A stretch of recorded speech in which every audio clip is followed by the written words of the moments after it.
Rev Records. Bruno Chimukanaring, the leading music demagogue of all time. What do you say?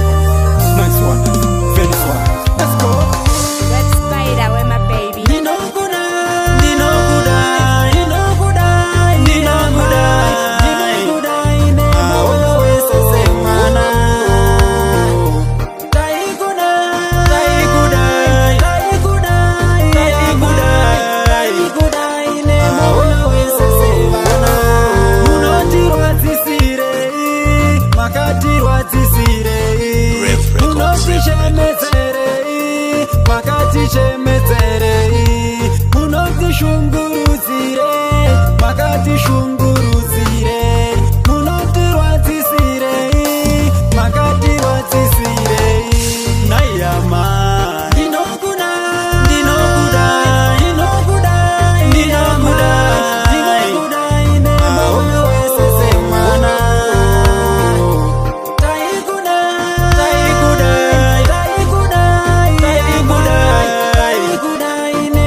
Makati shunguruzire, makati shunguru.